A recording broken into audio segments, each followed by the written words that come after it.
65세 이상 인구가 이미 1000만 명을 넘어섰고 전체 인구의 20% 이상을 차지하고 있습니다. 한국은 OECD 국가 중에서 초고령 사회로 진입하는 속도가 단연 1등인 나라입니다.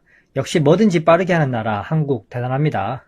명실상부하게 초고령 사회로 들어서면서 단순히 주변에 노인 인구가 많다, 그리고 지하철이나 버스에서 자리 양보를 많이 해야지, 이게 아니라 한국 경제에 미치는 영향, 재테크 측면에서 살펴봐야 합니다. 이 기사는 작년 크리스마스에 나온 기사입니다.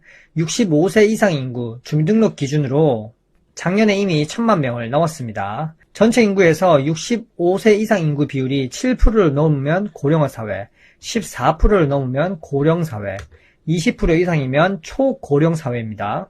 이미 한국 인구가 비정상적으로 무너지고 있고 OECD에서도 저출산 고령화 전망을 보면 이미 OECD 평균을 넘어서고 있습니다. 정말 이대로 몇십 년만 흐르면 한국이 자체 소멸할지도 모르는 상황에서 국민연금 개혁으로 답이 될까요? 청년 세대 희망이 계속 꺼져가고 있습니다. 이제 2050년이 되면 65세 이상 인구가 20%가 아니라 40%가 넘어설 전망입니다. 이렇게 고령화가 되다 보니 복지 지출은 점차 엄청나게 급증하게 될 거고요. 그 복지 지출은 모두 청년들의 주머니에서 나올 것이고 상대적으로 청년들에게 기회가 줄어들 수밖에 없습니다. 악순환이 계속 되는 거죠. OECD 노년 인구 그래프를 한번 보시면 이 파란색 라인이 OECD 평균입니다. 이 회색이 한국인데 정말 엄청난 속도로 기울기가 급속도로 상승하고 있습니다.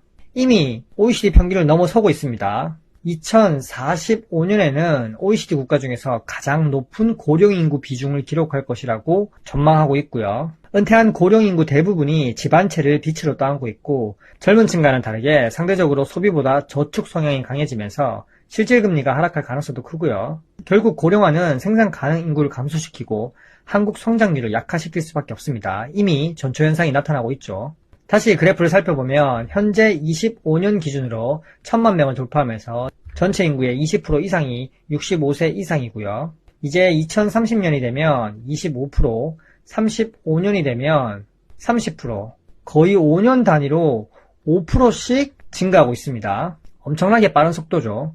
이제 2050년이 되면 거의 1900만 명 수준이고 전체 인구의 40% 이상이 65세 이상 인구입니다.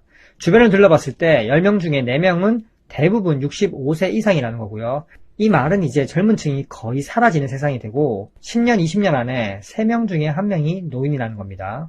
그러면 2072년이 되면 지금으로부터 거의 50년만 지나면 전체 인구의 절반이 노인입니다.